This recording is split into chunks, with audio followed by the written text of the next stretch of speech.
Olá pessoal, esse é o Podcaps. Eu me chamo Carlos Aquino, sou advogado especialista em gestão de riscos. Esse podcast ele tem o objetivo de trazer informação sobre segurança privada. E hoje nós estamos aqui com uma pessoa muito especial que aceitou o nosso convite, que é a doutora Miriam. Ela é empresária no setor de segurança privada e ela é diretora jurídica no sindicato SESVESP.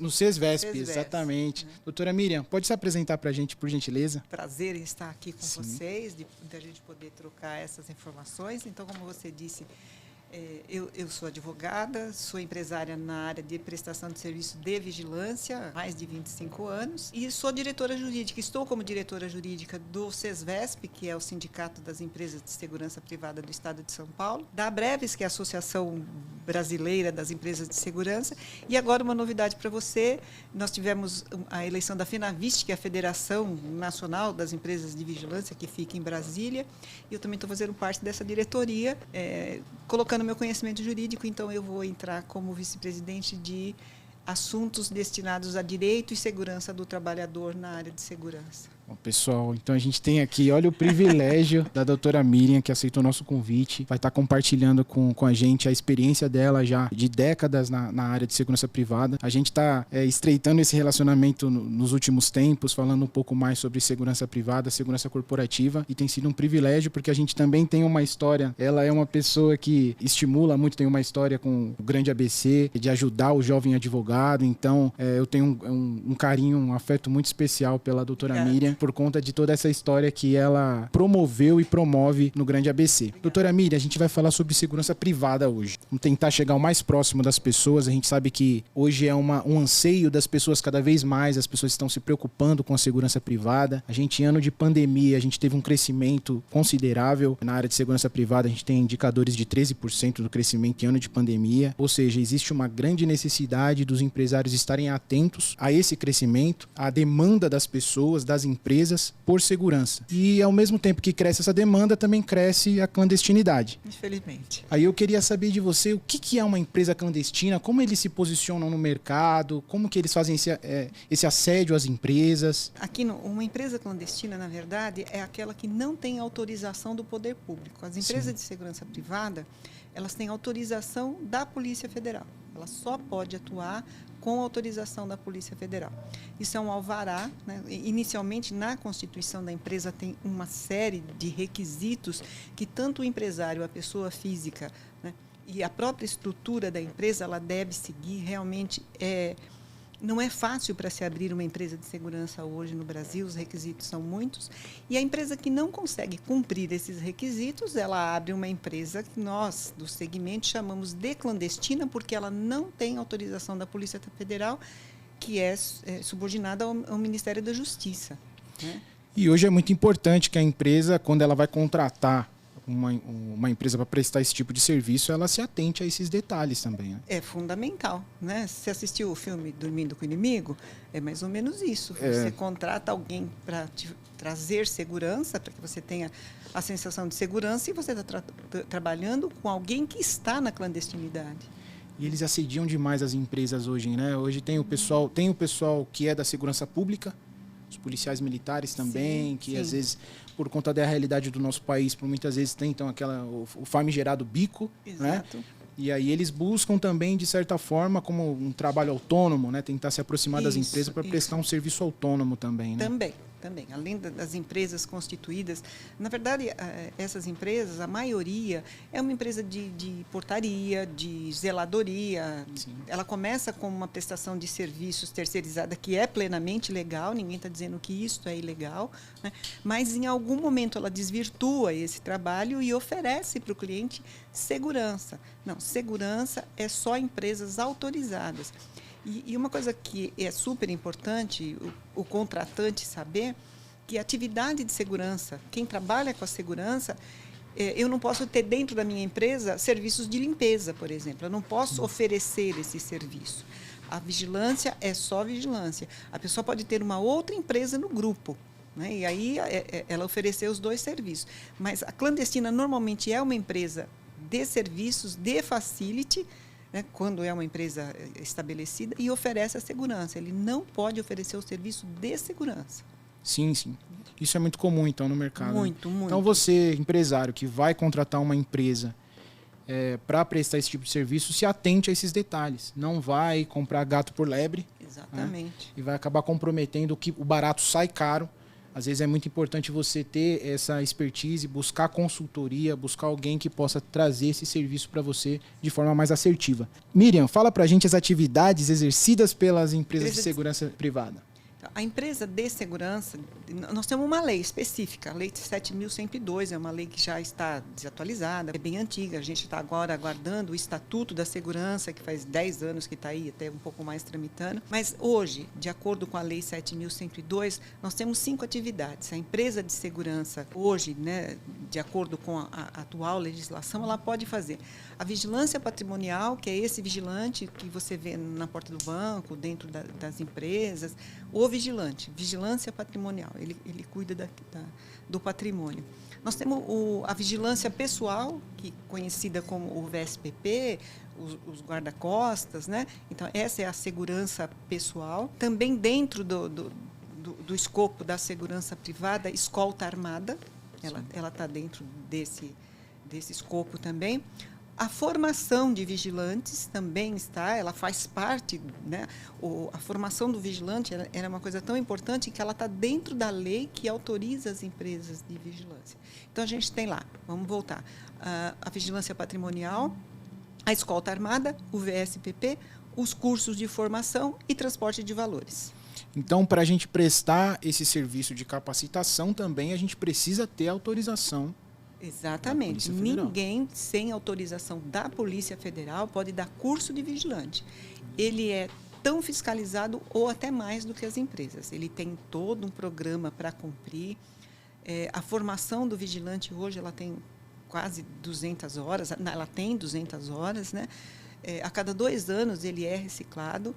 Da mesma forma que nós somos submetidos à fiscalização anual, as escolas também. Tá? E elas têm um plano de estudo, elas têm um cronograma de estudo que tem que seguir. É bastante séria. Sim, porque o agente ele precisa ter... tem a questão de antecedentes criminais, tem a questão psicológica, o treinamento operacional, com armamento. Tudo isso tem que ser... Na verdade, quando o vigilante, quando ele vai fazer a formação, ele tem essas 200 horas, mas antes dele começar, ele vai passar por um teste psicológico e, se ele não tiver condição, ele já nem vai para o curso de formação. A reciclagem ela é muito importante porque a cada 2 anos ele passa novamente por esse teste psicológico. Sim. Porque a gente sabe que em algumas funções ele é submetido a estresse mesmo, principalmente em porta de banco e tal, né? Claro. E toda a vida pregressa dele. Né? Um vigilante ele tem que ter uma reputação, uma história ilibada. É vocação também, né? Vocação também. Esse pessoal que tem esse tipo de atividade, que presta esse tipo de serviço, é um tipo de vocação. É um Sim. tipo de serviço que a pessoa tem que ser vocacionada, tem que ser direcionada para cumprir esse tipo de missão, né? É porque essas pessoas... o vigilante fica ali... Normalmente eles fazem uma carga horária de 12 por 36, né? Trabalha um dia e folga outro, dia sim, dia não.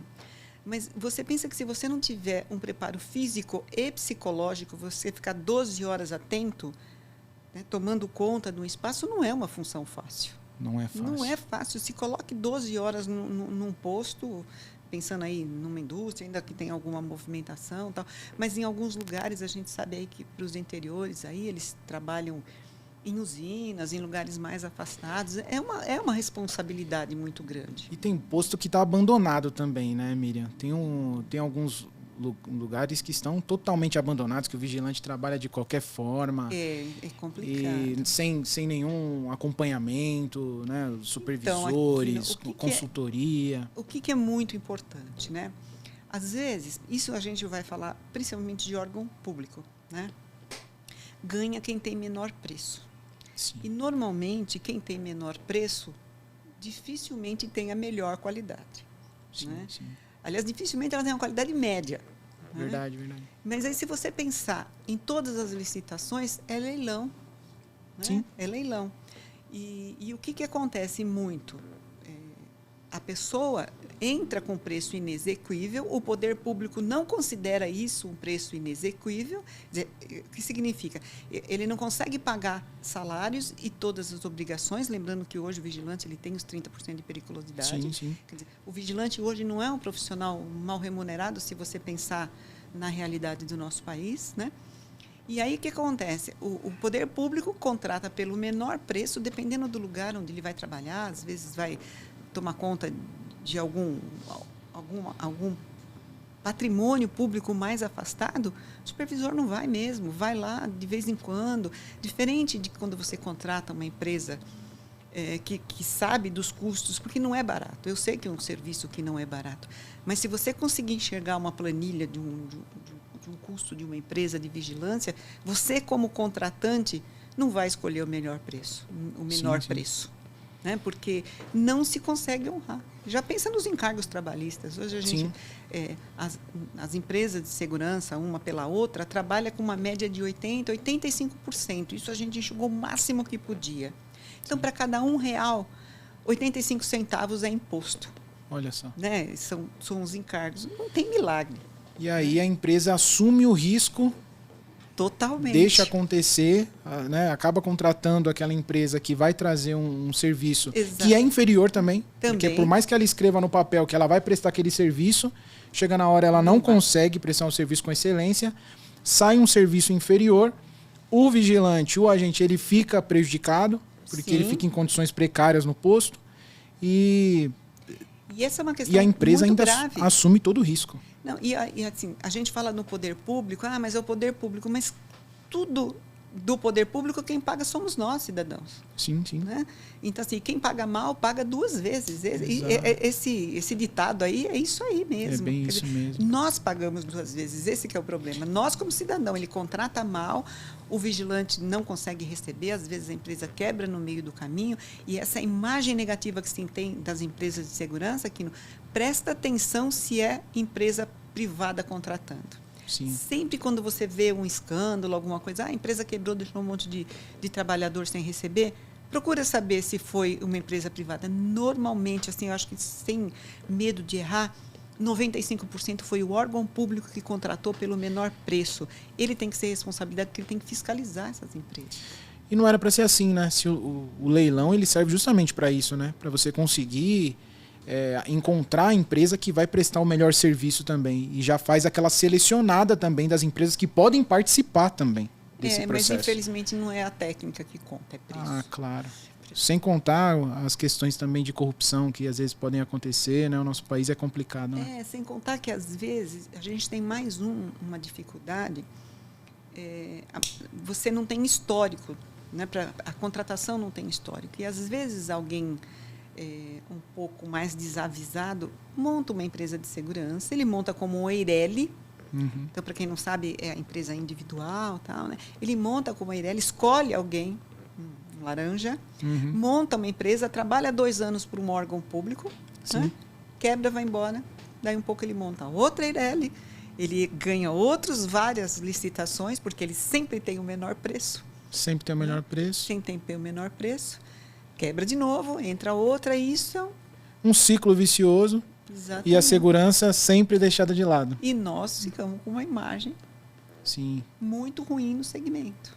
E agora falando de risco, já que a gente está entrando nesse assunto, falando dos riscos, a gente falou um pouco de antemão ali, falando sobre os riscos trabalhistas, a gente pode até falar um pouquinho mais sobre esses riscos, mas tem outros riscos também, que a empresa que contrata uma empresa, um cliente que contrata uma empresa para prestar serviço de segurança clandestina, por exemplo, tem muitos riscos que ele corre.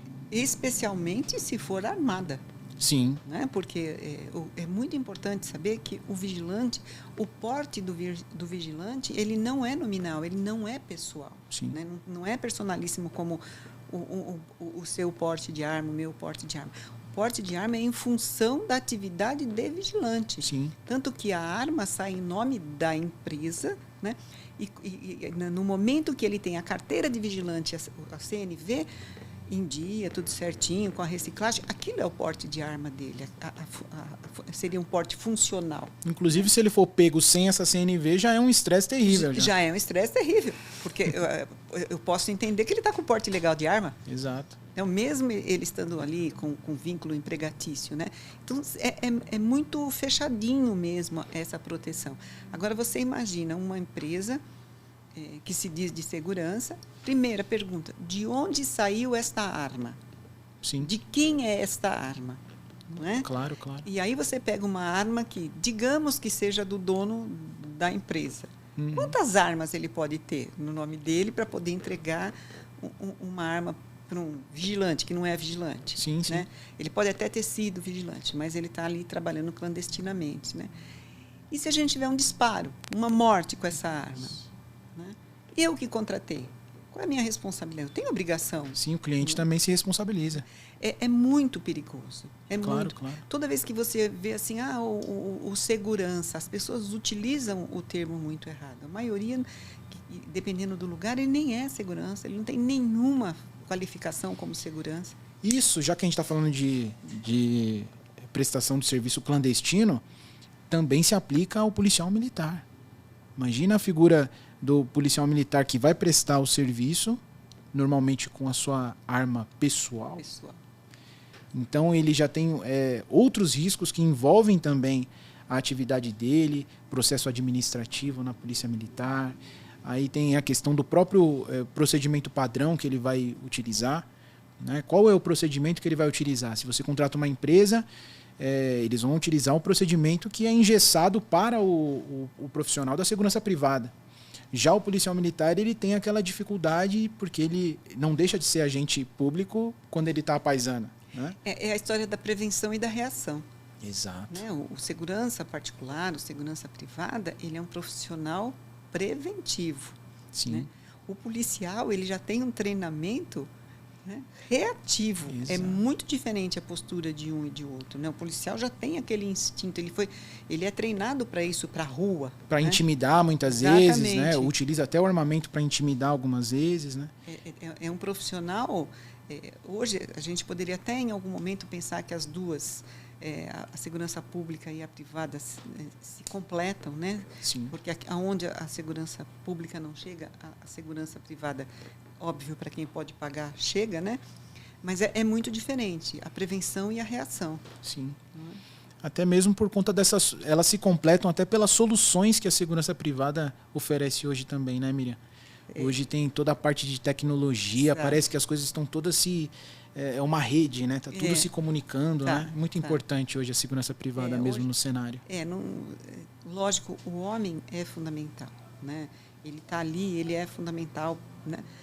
Mas sem o equipamento, sem a modernidade, a coisa não vai, né? Sim, sim. E às vezes o policial demora um tempão, apesar que eu tenha acompanhado aí, a nossa polícia militar está bem equipada, estão com câmeras, né? Bodycam agora, né? Então assim... Eles estão reclamando bastante agora, né? Porque aí você tem que seguir...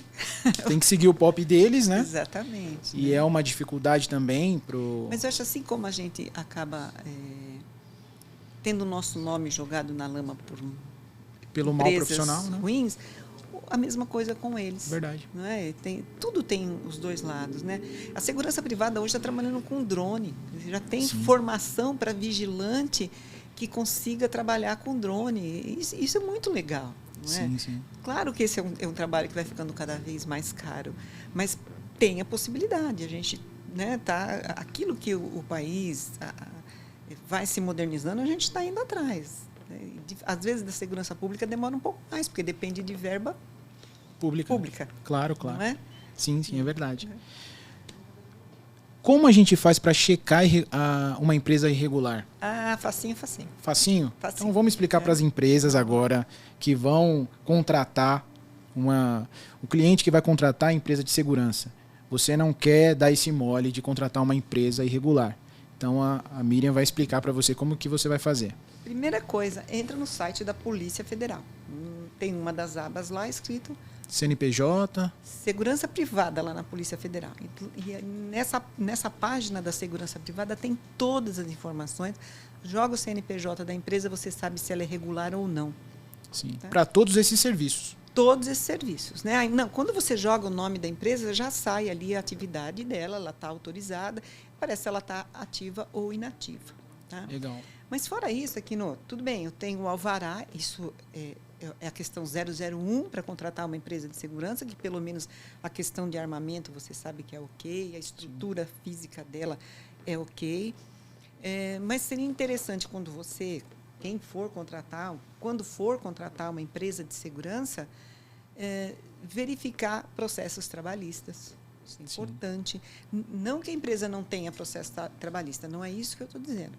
Que a empresa não honrou os seus processos trabalhistas. É muito diferente. Né? Verificar se ele é um devedor que não cumpriu uma sentença trabalhista. Isso é uma questão super importante. Como está o depósito do fundo de garantia dos seus funcionários? Porque a nossa mão de obra, o material que eu ofereço, é gente. Claro. Né? É mão de obra. Quer dizer, se eu não recolho o fundo de garantia dele, se eu não honro com as questões trabalhistas dele, a minha mão de obra, o meu produto está prejudicado, porque ele não está satisfeito. Né? Então, na hora de contratar, é super importante saber se essa empresa, se ela deve impostos, não que não deva dever impostos, mas se é um devedor, não devemos, se pudermos não dever, claro que é muito melhor. Né?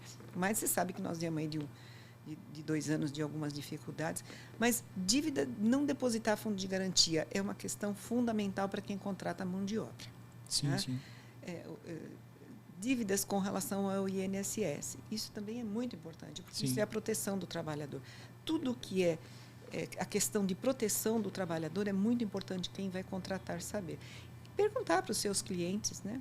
Porque eu acho assim, ninguém melhor do que o meu cliente para falar para você aqui, não contrata a Miriam, porque ela me dá problema. Sim, sim. Não, olha, estou só esperando completar 1 aninho de contrato e ao contrário, se você liga para um cliente, eu faço questão, você me contratou, aqui está a minha relação de clientes, liga para os meus clientes.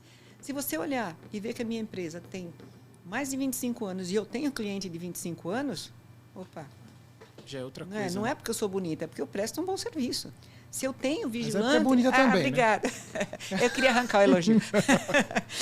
Mas se eu tenho um vigilante, por exemplo, que trabalha comigo há 25 anos, esse homem está se sentindo seguro ali trabalhando. Sim, sim. Essas são questões muito importantes. Não que você deva contratar sua empresa com mais de 20 anos, mas você tem que se proteger como contratante. Mas é um indicador já, né? É um indicador. Porque se eu não honrar meus processos trabalhistas, o contratante vai honrar.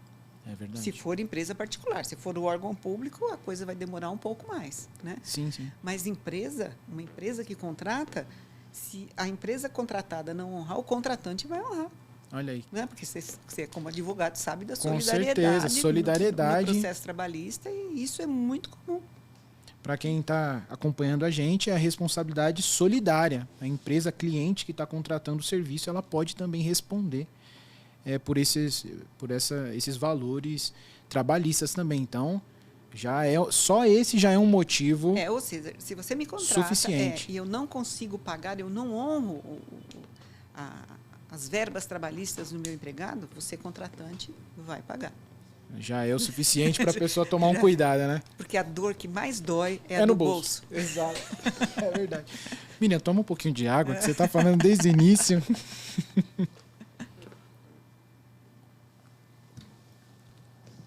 Miriam, quanto aos valores cobrados, a diferença realmente é grande? É razoável. É razoável? Vamos pensar por que ela é razoável. O vigilante tem um piso maior do que o de porteiro, por exemplo, porque normalmente a segurança clandestina ela trabalha com o piso de porteiro. Né? A gente está falando sobre as propostas, né? Estamos falando de propostas de uma empresa clandestina e de uma empresa de segurança regular. Tá? Normalmente a empresa clandestina ela trabalha com um salário de porteiro. Né, de controlador de acesso, que é um outro sindicato, que é uma função perfeitamente legalizada, mas não é segurança. O vigilante tem um piso pelo menos, acho que 25% maior do que o porteiro. O vigilante tem 30% de periculosidade. Aí já fez toda a diferença. Sim. Né? Se você pensar que 30%, mesmo que eles ganhassem a mesma coisa, os 30% já fez toda a diferença de periculosidade. O vigilante, hoje, a grande maioria trabalha numa escala 12/36. Sim. Ou seja, ele trabalha um dia sim, um dia não, uma média de 8 horas. Para eu colocar um posto de 24 horas para você, eu preciso de 4 profissionais. né? Trabalha um dia sim, 2 de dia, 2 de noite, eles se revezam entre eles. Sim. Então, você já multiplica esse salário mais os 30% por 4. Né? A média de vale-refeição do vigilante, a média não, o valor é R$ 29,00 por dia. Ele tem convênio médico e ele tem todas as assistências trabalhistas, garantidas, né? todas trabalhistas. Os sindicatos laborais são sindicatos fortes. Então, só que você começar a fazer essa conta, você já vê que não vai fechar. É um serviço caro, né, Miriam? Pelo menos, se quem contrata mal, ela vai economizar uns 30%. Num primeiro momento ele vai. E aí a gente tem que pensar, né, aqui na reciclagem, na capacitação. E aí quando você fala que o homem está usando uma arma, ele tem que usar um colete balístico. Né? Eficaz. Exatamente. É uma série de requisitos que faz ter uma diferença de preço. E é isso que seduz algumas empresas. Nossa, mas sei lá, você me contrata aqui... Vou te falar, a grosso modo, você um posto de 24 horas de vigilância armada está 30 mil. E esse aqui está 18. Filho, acorda. Não tem como. Né? Não tem almoço grátis. Tem alguma coisa que não é equivalente. Por isso que você tem essa diferença. E a própria formação do homem, né? Então, é diferente, é diferente. Sim, sim. Sim, mas também o que se entrega... é diferente. É outra coisa. É outra coisa. É outra coisa. E não tem como. Se você contrata um serviço de segurança, esse serviço ele vai trazer segurança eficaz mesmo. Segurança eficaz. Então, passa pelo controle do acesso. Segurança é controle de acesso. Então, se você não paga o valor realmente do serviço, você não está controlando nada. Você não tem nenhuma segurança. É uma falsa sensação de segurança. Isso é o pior. Porque quando você acha que você está seguro, você baixa a guarda. Sim. Não é? É verdade. Você, está tudo cuidadinho aqui, tá tudo. Não está. Você baixou a guarda. Né? Essa falsa sensação que você... Falsa sensação, aí, exato. você está se expondo 2 vezes, né? É verdade, é verdade. Autorização do porte de arma dos vigilantes. Como se dá essa autorização? Então, eu até comentei isso com você, né? A autorização se dá com vínculo trabalhista. Sim. Ele tem que ter um contrato com uma empresa, estar num posto de serviço. E o que é bem interessante, né? Ele pode estar trabalhando num posto não armado. Sim. Tá?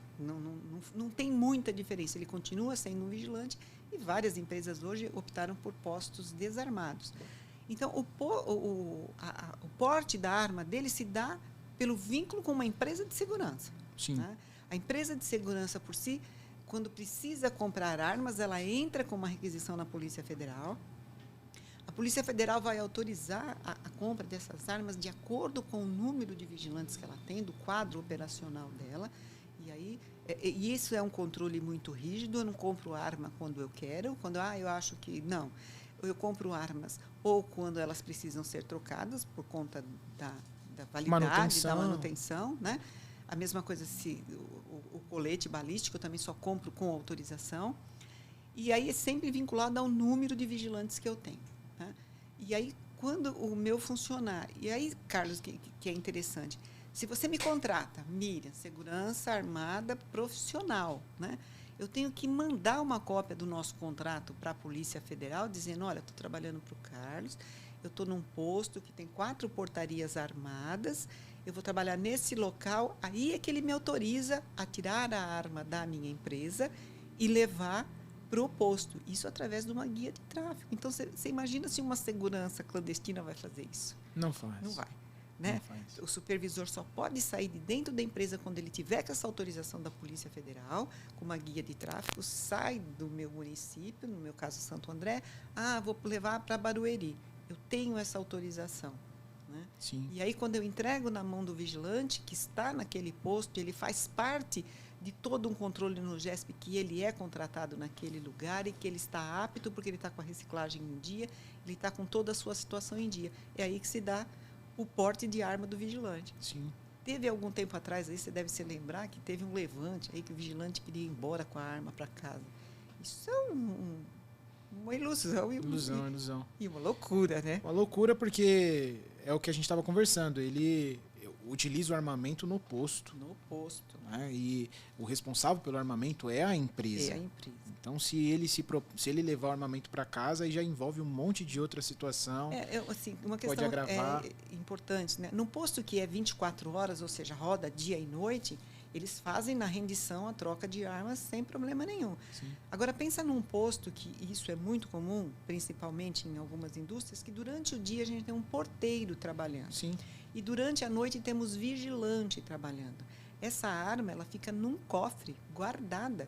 É o vigilante que coloca, é o vigilante que tira essa arma de lá. Entendeu? O que é sumir de arma, hein, Miriam, nessa Então, você já pensou? Ia ser complicado. Do jeito que sobe celular, aí ia subir a arma. Ia ser a mesma coisa, é verdade. Como são formados esses vigilantes. Miriam, você tem a sua empresa, ela presta esse serviço também? Não. Eu trabalho com uma escola de formação. Na verdade, assim, a minha escola é uma escola mais voltada à gestão, à questão de liderança, à gestão de crises, não de formação de vigilante, né? Não é meu expertise, não é meu know-how. Mas as escolas também têm que ser autorizadas pela Polícia Federal, da mesma forma que as empresas. Normalmente, as empresas acabam tendo escolas parceiras, né? Eu tenho escola parceira aqui em São Paulo, mas como eu presto serviço no interior, eu tenho escola parceira lá no interior e é bacana o serviço deles também, sabe? É uma coisa séria, eles têm um número certinho de tiros para dar. Sim, sim. Quer dizer, ele tem aquela munição, ele tem primeiros socorros, tem direitos humanos, tem noção de direito penal. Hoje nós estamos fazendo um trabalho muito importante também, que é a segurança contra o racismo.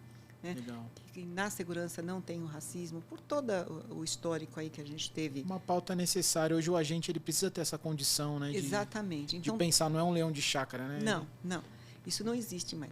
A FENAVIST, que é a Federação das Empresas de Segurança, já lançou um selo, a segurança sem preconceito, e o que é mais importante, não é porque eu sou associada que eu posso usar esse selo. Eu só vou poder usar esse selo quando os meus funcionários tiverem um curso conseguindo entender o que é o racismo, o que é a injúria racial, né? Explicar para ele. E esse trabalho está sendo feito desde que teve aquela ocorrência do Carrefour lá. Então, esse trabalho vem sendo feito de maneira muito séria. E isso também já está inserido na formação do vigilante. É bem legal, bem legal. É importante. Hoje o vigilante ele precisa ter esse conhecimento, ele precisa ter essa capacidade. Eu tenho uma frase que eu gosto muito, que eu sempre repito, Miriam, que é do Castro Alves: não cora o livro de ombrear com o sabre, nem o sabre de chamá-lo de irmão. E eu sempre falo isso nos postos que eu ando por aí, falando para os agentes, que é a importância que ele tem de casar o conhecimento dele, a capacidade dele de tomar decisões, o estudo, né? Você passa por essa capacitação das legislações, daquilo que ele precisa saber para executar a função dele, e o sabre, que é o armamento dele, que é a capacidade física dele. Então, hoje, eles precisam se chamar de irmão. Esse conhecimento e essa capacidade de execução, de tomada de decisão, precisa andar alinhado, né? O agente ele precisa ter essa capacidade, sem dúvida, né? Sem dúvida. E passa por essas empresas de capacitação, né? Sim, com certeza. É verdade. E são sérias as empresas, sabe? O trabalho tem, inclusive, eles têm uma associação, chama BCFAV, ela está instalada aqui em São Paulo, e eles lutam por melhores condições de formação, e isso é importante. E falam com o empresariado, porque é o empresário que paga essa formação. Sim. E é muito interessante que a gente exija cada vez mais qualificação, porque é a nossa mão de obra. Sim. Então, as escolas e as empresas se falam, isso é muito importante. Como tinha há alguns anos atrás, você lembra quando alguma empresa ia lançar algum produto e buscava dentro das faculdades? Sim, sim. A gente faz uma coisa ao contrário, né? A gente fala para a escola, olha, dá uma formação para essa pessoa, dá uma orientação com relação ao preconceito, por exemplo. Eu entrei com uma pauta agora, assim, durante o mês da mulher eu participei aí de vários eventos e tal, e aí eu até dei uma sugestão para que, principalmente os homens, nós temos algumas mulheres, nós somos a minoria mesmo, né? Mas que fala alto. Mais que fala alto, que bate na mesa. inclusive para essa questão da violência doméstica, explicar para eles tudo isso. Então, a gente procura ver os anseios da sociedade e trazer isso para o curso de formação. Claro, claro. Isso é legal. É trazer para a realidade deles, exatamente, né? Eles conseguirem entender. E, às vezes, eles têm uma convicção.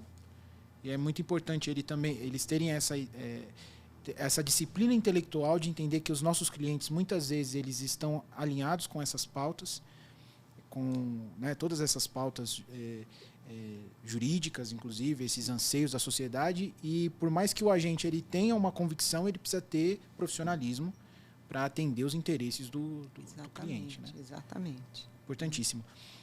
Miriam, tá acabando, mas, nossa, que tempo bom com você, viu? Tempo de qualidade. Como que eu faço para denunciar uma empresa clandestina?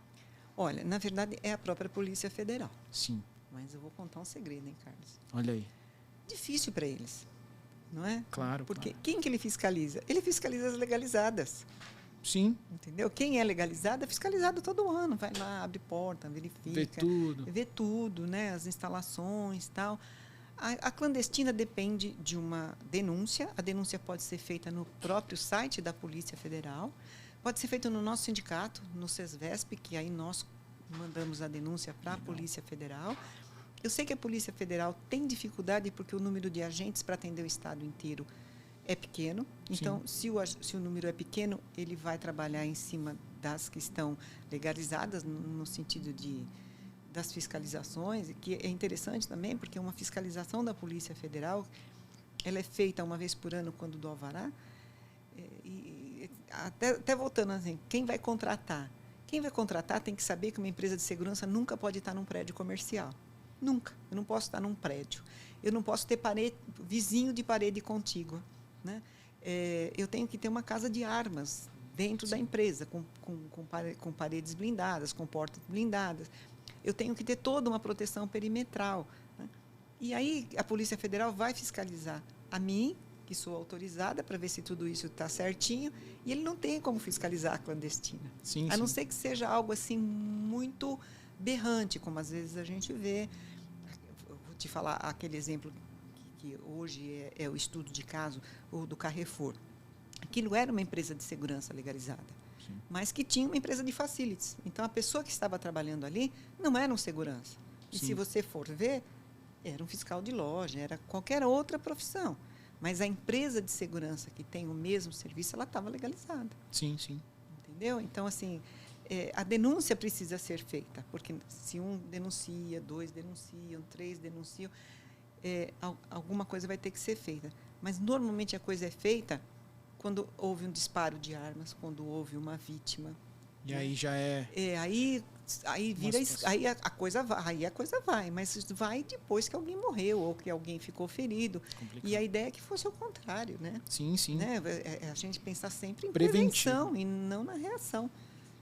As empresas pensam muito nisso, né? Ao invés de pensar no preventivo, na consultoria, acaba só remediando, né? Exatamente. E você sabe que sempre consertar o estrago é muito mais caro do que fazer a coisa bem feita logo de início. Né? É verdade. Miriam, a gente está chegando no nosso final do podcast.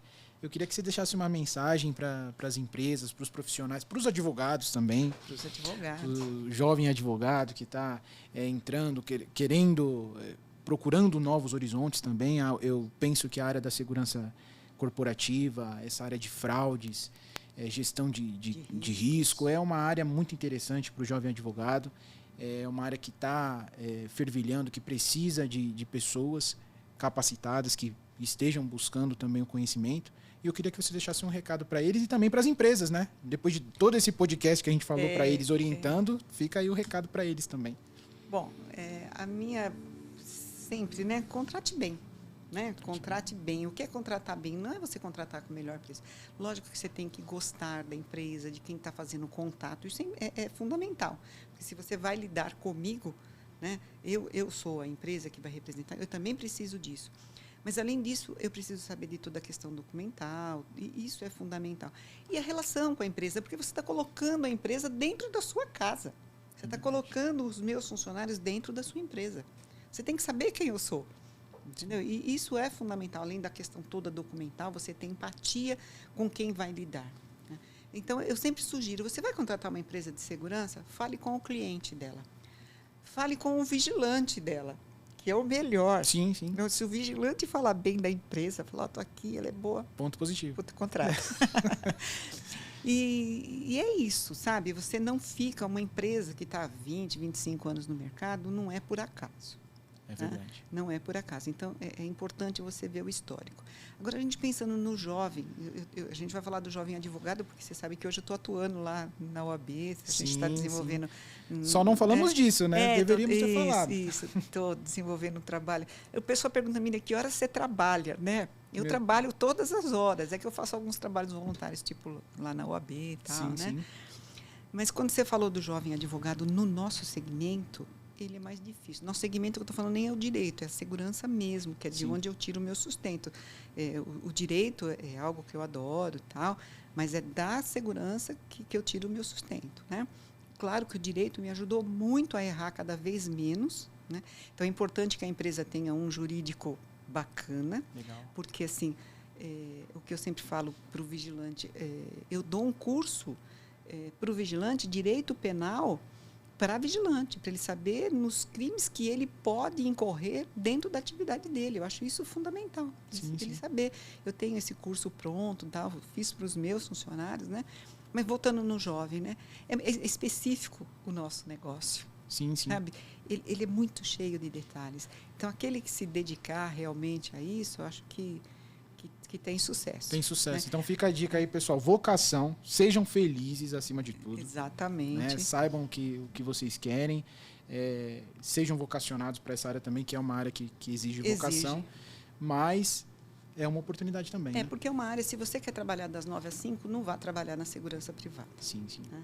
Mas se você quer trabalhar, se dedicar, né, ter autonomia, porque a segurança nos dá autonomia. Quando você chega lá no cliente e fala, não, isso não está certo.